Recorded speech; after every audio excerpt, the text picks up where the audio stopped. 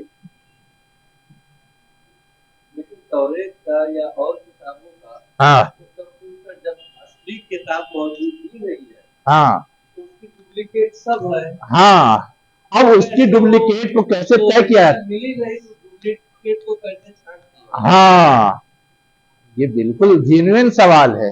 لیکن اگر ہمارے پاس جب سے توریت کا نسخہ موجود ہے ٹل ناؤ، آج تک سب کو ہم فیڈ کر دیں اور وہ سارے کے سارے میں کوئی تضاد مل جائے،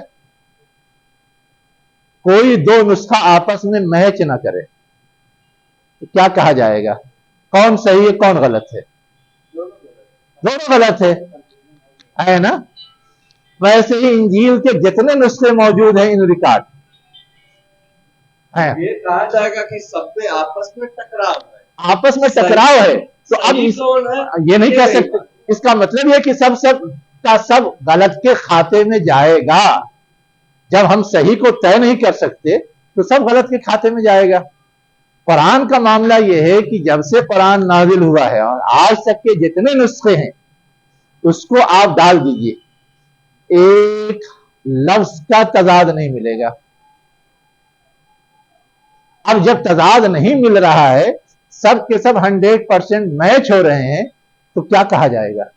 تو مان لینا چاہیے. مان لینا چاہیے. یہی سپر کمپیوٹر نے شو کیا ہے کہ اگر یہ غلط ہوتا تو اتنے دن میں کتنی 19-20 کمی بیشی ہو چکی ہوتی، لیکن پہلے دن سے آج تک ہر ایک منو ان ویسے ہی اس کو ڈھو رہا ہے. اس کا مطلب یہ کہ اس میں کوئی غلطی نہیں ہے. ہم یہ نہیں کہہ سکتے کہ یہ غلط ہے یہ صحیح ہے، سب کو ہمیں صحیح ماننا پڑے گا. گویا کہ وہ ایک ہی نسخہ ہے، چاہے حضور کے زمانے میں لکھا گیا چاہے آج لکھا گیا. اور اس پہ ریسرچ تو ڈاکٹر حمید اللہ صاحب نے لکھا ہے کہ مستشرقین کے ایک گروپ نے کیا. اس کے ایک گروپ کو باضابطہ ایک پروجیکٹ دیا گیا کہ جتنے بھی قدیم سے قدیم پرانی نسخے موجود ہیں سب کو جمع کرو اور سب کو ٹیلی کرو. سب کو کیا کرو؟ ٹیلی کرو. تو اب اس کی وجہ سے ہم اور آپ یہ دیکھتے ہیں کہ انہوں نے خود یہ رپورٹ دی کہ صرف زیر زبر کے بعض نسخوں میں غلطی کے علاوہ کوئی فرق نہیں، یعنی الفاظ اور حروف میں کوئی فرق نہیں. زیر زبر تو بعض میں اجمیوں کی ضرورت کے لیے لگائے گئے ہیں اور اس میں لکھنے میں کبھی کسی نے کوئی مسٹیک کر دی تو کر دی، اس کی کوئی گنتی نہیں ہوگی. اس لیے کہ اصل عربی تو وہ نہیں ہے، اصل نسخہ تو وہ نہیں ہے. لکھاوٹ اگر سیم ہے، تحریر اگر سیم ہے تو وہ اصلاح ہو سکتی ہے. یہ ان کی ریسرچ کی رپورٹ ہے جو خطبات بہاولپور میں ڈاکٹر حمید اللہ صاحب مشہور سیرت نگار تھے اور قرآن کا جرمنی یا فرانسیسی وغیرہ میں ترجمہ کیا تھا، انہوں نے اس کو کوٹ کیا ہے. اس سے ہم سمجھ سکتے ہیں. تو ہمارے پاس گویا سند موجود ہے، اس لیے ہم ڈنکے کی چوٹ کہہ سکتے ہیں کہ اساطیر الاولین کہلا غلط ہے. یہ میں صرف کہہ رہا تھا. اب آگے کیا کہا جا رہا ہے؟ وَهُمْ يَنْهَوْنَ عَنْهُ وَيَنْأَوْنَ عَنْهُ وَإِنْ يُهْلِكُونَ إِلَّا أَنفُسَهُمْ. ٹھیک ہے؟ وَمَا يَشْعُرُونَ. اب انہی کے بارے میں کہا جا رہا ہے کہ وہ کیا کرتے ہیں، اس سے روکتے ہیں. یعنی یہ جو چتور لوگ جاتے ہیں، سن کے آتے ہیں اور دکھاوے کے لیے اپنا ایک وقار بناتے ہیں، اس وقار کے بعد وہ روکتے ہیں اور خود بھی دور رہتے ہیں، یعنی مانتے نہیں، تسلیم نہیں کرتے ہیں. اور کیا کہا جا رہا ہے؟ وَإِن يُهْلِكُونَ إِلَّا أَنفُسَهُمْ وَمَا يَشْعُرُونَ. اور ایسی حرکت کر کے وہ خود اپنے آپ کو ہلاکت میں ڈال لیں. وہ خود بھی راہ یافتہ نہیں. ہاں وہ ترجمہ کیا نا میں نے. وہ روکتے ہیں اور وہ اس سے رک جاتے ہیں، یعنی خود نہیں قبول کرتے، دوسروں کو بھی قبول کرنے سے روکتے ہیں. یہ مطلب ہے. تو ایسی حرکت کر کے کہ دوسروں کو بھی روک رہے ہیں، خود بھی رکے ہوئے ہیں. ظاہر ہے کہ خود نہیں رکیں گے، دوسروں کو روکیں گے تو دوسرا تو شبہ میں پڑ جائے گا کہ خود تو مان رہے ہیں، ہم کو کہہ رہے ہیں مت مانو. وہ بھی خود بھی رکتے ہیں. کہا جا رہا ہے کہ ایسا کر کے وہ نہیں ہلاکت میں ڈالتے مگر اپنے آپ کو. یعنی وہ خود گریز کر رہے ہیں تو ہلاکت کے راستے پہ جا رہے ہیں، دوسروں کو روک رہے ہیں تو دوسروں کی ہلاکت کا ذریعہ بن رہے ہیں. اس کا وبال بھی ان کے سر آئے گا تو گویا وہ بھی ہلاکت کی راہ ہے. وما یشعرون. اور انہیں اس کا احساس بھی نہیں ہوتا، شعور بھی نہیں ہوتا. احساس بھی نہیں ہوتا اور شعور بھی نہیں ہوتا کا مطلب کیا ہے؟ یعنی ایسا کر کے وہ غلط کر رہے ہیں، اس کا احساس اور شعور نہیں ہوتا. جیسے اب کوئی بچہ ہے، آگ کو چھونے کے لیے جا رہا ہے، پانی میں کو ہاتھ ڈالنے کے لیے جا رہا ہے، اب اس کو شعور نہیں ہے کہ آگ جلائے گی، ہے نا، پانی ہم کو نقصان پہنچائے گا، کرتا رہتا ہے. ویسے ہی وہ شخص بھی ہو گیا کہ جو چیز آئی ہے نفع پہنچانے کے لیے، اس سے روک کر کے گویا وہ ان کو نفع سے محروم کر رہا ہے. جو چیز آئی ہے ان کو ہلاکت سے بچانے کے لیے، اس سے روک کر کے گویا وہ ان کو ہلاکت کی طرف ڈھکیل رہا ہے اور اس کا احساس بھی اس کو نہیں. اب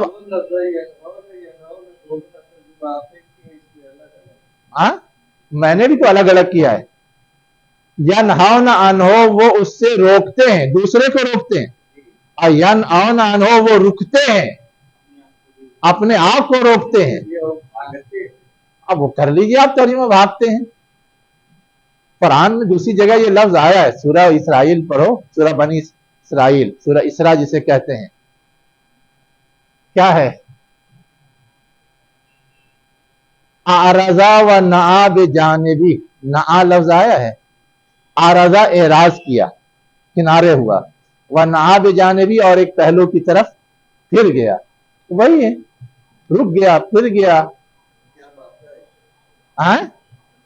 مادہ کیا ہوگا؟ نعا جو آیا ہے، نو حمزہ واو،